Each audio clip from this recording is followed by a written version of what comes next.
এই জন্য জাইতুন খুবই উপকারী জিনিস। এটা আল্লাহ তাআলা কোরআনে পাকে একজন গবেষণা করে বলছিলাম কিনা, জাপানিজ একজন গবেষক বলেছেন যে জাইতুনের কথা 5 বার ডাইরেক্টলি কোরআনে জাইতুন শব্দ এসেছে, আর 2 বার এসেছে ইনডাইরেক্টলি। কাজে প্রতিদিন 7টা করে জাইতুন খাওয়া। আর 3 জাইতুন, 3 একবার ফিগ, ডুমুর যেটা ফিগ, এটা এসেছে একবার। প্রতিদিন যে ব্যক্তি একটা 3 আর জাইতুন 7টা একসঙ্গে খাবে তার অনেক হেলথ বেনিফিট হবে, অনেক রোগ থেকে তার প্রতিষেধক হবে।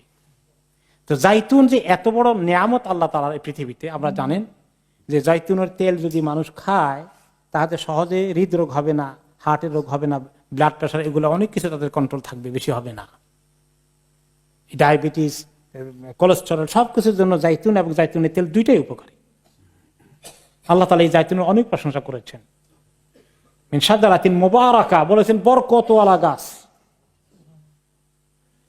এবং নবী করিম সাল্লাল্লাহু আলাইহি ওয়াসাল্লাম বলেছেন কুলু যাইতা ওয়াদাহিনু বিহি ফাইন্নাহা মিন শাজারাতিন মুবারাকা। এই জাইতুন খাও, শুধু না জাইতুনের তেলও খাও, এবং এটা একটি পবিত্র গাছ থেকে, মোবারক গাছ থেকে, বরকতওয়ালা গাছ। তা জাইতুন এত বড় উপকারী জিনিস আমাদের জন্য। ওয়ান নাখিল, আর খেজুর গাছ, খেজুর যে এত উপকার, ফ্রুটের মধ্যে এইরকম চমৎকার এত নিউট্রিশন, বিশেষ করে যখন প্রসূতি মারা যখন বাচ্চা প্রসব করেন তাদের শরীর থেকে অনেক রক্ত যায়, এটা ঠিক কিনা বলেন? অনেক রক্ত প্রবাহিত হয়, ওই সময় তাদের রক্ত শূন্যতা দেখা দেয়। ওইটাকে কুইক রিকভারির জন্য সবচেয়ে উপাদেয় জিনিস যেটা খাওয়াবেন, মনে রাখবেন, ঘরে খেজুর রাখবেন, নরম খেজুর, শক্তটা না। এই নরম খেজুর যদি ওই সময় মাকে খেতে দেন তার কুইক রিকভারি হবে, মাশাআল্লাহ, তার শরীরে এনার্জি ফেরত পাবেন তিনি। কারণ আল্লাহ তাআলা এটা রেকমেন্ড করেছেন কাকে? মারিয়াম আলাইহিস সালামকে। হুজ্জি আলাইকি বিজিজিন নাখলা তুসাকিত আলাইকি রতাবান জানিয়া। হে মারিয়াম, বাচ্চা প্রসব করার পরে ওই যে খেজুর গাছটা দেখতে পেয়েছ, ওটাকে দৌড়ে একটু ধাক্কা দাও, নড়াচড়া করো, একদম পাকা টসটসে নরম খেজুর পড়বে, আর সেগুলো খাও। কুলি ওয়াশরাবি, খেজুর খাওয়ার পানি খাও, you will feel fresh. Maryam আলাইহিস সালাম গেলেন, খেজুর গাছকে গিয়ে ধাক্কানো যায় এরকম? আপনিও পারবেন না, পুরুষ মানুষ। তো ওনাকে বললেন কেন? বলার অর্থ এই যে একটুখানি চেষ্টা করো, বাকিটা আল্লাহ করবেন। মানুষকে করে খাইতে হয়, আল্লাহ আমাদেরকে রিজিক দিবেন, ঘরে শুয়ে থাকি আল্লাহ রিজিকের প্যাকেট পাঠিয়ে দিবেন, নাকি কাজ করব? কাজ করতে হবে। তো এই মারিয়াম আলাইহিস সালামকে বললেন, আর বললেন যে তুমি রতাবান জানিয়া, রতাব অর্থ হচ্ছে নরম খেজুর, শক্তটা ড্রাইটা তামার, আল্লাহ রতাব বলেছেন। এই যে আল্লাহ তাআলার প্রত্যেকটি কথার মধ্যে সায়েন্স রয়েছে, বিজ্ঞানীরা এগুলো গবেষণা করে পায়, এবং এটা সায়েন্টিফিক প্রমাণিত হয়েছে। প্রসূতির জন্য মা সন্তান জন্ম দেওয়ার পরে খেজুরটা তার জন্য সাংঘাতিক জিনিস, এমনকি বাচ্চার জন্য।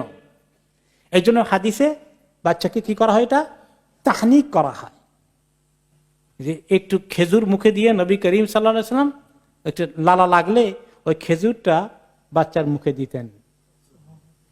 ওনার মদিনার আনসারী মুহাজির সাহাবীদের বাচ্চা হয়ে গেলে বাচ্চাটাকে জলদি করে নবী করিম সাল্লাল্লাহু আলাইহি ওয়াসাল্লাম কাছে নিয়ে আসতেন, উনি এক টুকরা খেজুর মুখে দিয়ে ওনার লালা মিশ্রিত ওই খেজুরটা বাচ্চাকে দিতেন। তো এরকম এক আনসারী সাহাবীর বাচ্চা হয়ে যায়, নিয়ে আসছেন। তো নবী করিম সাল্লাল্লাহু আলাইহি ওয়াসাল্লাম খেজুর মুখে দিয়ে নরম করে বাচ্চা মুখে দিয়েছেন, বাচ্চা এরকম এরকম করে চড়ছে। দেখো আনসারীদের বাচ্চা, মদিনা লোকেরা খেজুর বেশি খায়, খেজুর খুব পছন্দ করে। দেখো আনসারীদের বাচ্চার খেজুরের মহব্বত বোঝা গেছে, বাচ্চা থেকেই তার পাওয়া যাচ্ছে যে খেজুর পছন্দ করে। আর আসলে ওই সময় বাচ্চাদের একটু মিষ্টি দিলে তাদেরও সুগারের লেভেল যখন লো থাকে, এটা খুব ভালো লেভেলে আপ হয়ে যায়। এটা হলো বেস্ট, এটা খেয়াল রাখবেন। বাচ্চা হয়ে গেলে বাচ্চার মুখে একটু দিলে, আর আমাদের দেশে মধু খাওয়ানো হতো লিটল বিট দেয়। এখানে ডাক্তাররা আবার অনেক বেশি চুজি, তারা কোনোটা আবার অ্যালাউ করে, কোনোটা করে না। তাই লিটল বিট এটা কিন্তু খুব উপকারী আছে। যাই হোক, এই খেজুর সুবহানাল্লাহ প্রসূতির জন্য, সন্তানের জন্য, উভয়ের জন্যই দেখা গেল যে অনেক কাজে লাগবে। তো খেজুরের আমরা এত উপকারী, সুবহানাল্লাহ। ওয়াল আনাব, আর ফলের মধ্যে আমি মাঝে মধ্যে এই জাতীয় যখন পত্রিকায় বিভিন্ন লেখালেখি আসে, আঙ্গুরের কিন্তু অনেক আপনার বেনিফিট রয়েছে, সেটাকে এই জন্য আল্লাহ তাআলা স্পেশালি উল্লেখ করেছেন। এই কয়েকটা ফল বা প্রোডাকশন, একটা জাইতুন, আর একটা হলো খেজুর, আর একটা হলো আঙ্গুর। এগুলা যে কটা তিনটা বলছে তিনটাই গুড কোয়ালিটির জিনিস। ওয়ামিন কুল্লিস সামারাত, আর এই জাতীয় বিভিন্ন রকমের ফল ফলাদি। সামারাত বলতে ফল, কিন্তু সামারাতের মধ্যে কিন্তু জেনারেলি অনেক আপনার এগ্রিকালচার প্রোডাকশন প্লাস সবগুলোই চলে আসে। তো এগুলোর মধ্যে বিভিন্ন রকমের উপকারী জিনিস আছে, প্রয়োজনীয় জিনিস আছে। মানুষ কিন্তু আসলে একটু ভ্যারাইটি খাওয়া দাওয়া করা দরকার, কারণ শরীরের ক্ষয় পূরণের জন্য, এনার্জির যে কমে যায়, কাজ করতে করতে টায়ার্ড হয়ে যায়, ক্লান্ত হয়ে যায়, এগুলো পূরণ করার জন্য আল্লাহ তাআলা বিভিন্ন রকমের জিনিস রেখেছেন। কাজে কিছু লোক আছে যারা এক রকমের খানা খায়, খালি এই তার লিমিটেড আইটেম, এর বাইরে অন্যটা পছন্দ করে না। এটা কি ভালো জিনিস? না, যত ভ্যারাইটি ইউজ করবে তত ভালো। এই দেশে বাচ্চাদের যদি সারা বছর খালি আপনি চিপ অ্যান্ড চিপস খাওয়ান, দে উইল বি হ্যাপি। কিন্তু এটা যে কত ক্ষতিকর জিনিস, চিপস অ্যান্ড চিপ। আমাদের দোকানওয়ালারা তো এখন আমার প্রতি রাগ করবেন। এগুলোর কোয়ালিটি, আল্লাহু আকবার, এগুলোর মান ভেরি ভেরি লো। হল্যান্ড থেকে যেগুলো আসে কোথায় কিভাবে তৈরি হয় না হয়, এগুলো বহু